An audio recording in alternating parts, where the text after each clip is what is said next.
Nosferatu is by far the worst killer in all of Forsaken. I, along with the majority of the community, has to come and agree that this character sure lacks in the reliability category of all means.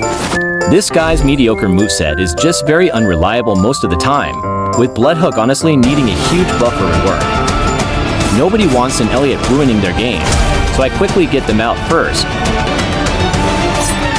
This time was getting pressured, causing him to panic stab, which turned out on the wrong end for him. This Jane Doe was next. Once she blows her stun, I should be able to get an easy. Well, never mind then. Looks like she's hiding in a corner, so it's time to trap her in. Please excuse me as I may not be the best Nosferatu, as I completely failed my Cataclysm, where I totally forgot to cover up the only exit road. Alright, so it seems I actually managed to pull off an effective trap, which should solidify the kill. So that kill took quite a long time, but thankfully, half of the current survivors should have gotten a bit of chip damage in the process. Here I attempt for a 360 Bloodhook, which in Shedletsky's favor, I end up obviously missing. Now that the Shed has missed their stun, this should be a fairly easy kill. He then ends up running to his teammates who are the stereotype guest mains, but failed, since they were just busy emoting the entire time they were getting chased. Well, you have got to be kidding me with these milestones for guest mains.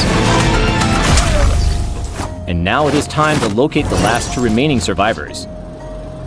The low HP guest already saw me, so I plan to jump scare and go for the sorcerer guest instead, and leave the other for LMS. They then partially trap themselves in, so I end up rushing them down and baiting out their block. Oh wow, that was easy. So here I end up missing literally all my M1 South like a complete noob, until I land my last two, entering LMS. Now it's time to use my Ascension to catch up to this guest and secure the win, which will also be relatively harder now that he just used a medkit. Well, at least in my favor, his block was pretty easy to bait out, which gives me a decent chase starter. Here I use Hunter's Feast to deal some extra chip damage and so that it will be harder for him to juke me out later on. This was a pretty good charge, as he used it right as I did in M1, and completely cancelled my invisibility as I took damage.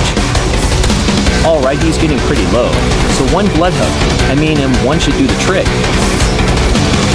Well, it looks like that's game. Thanks for watching and like and subscribe if you enjoyed. I'm out.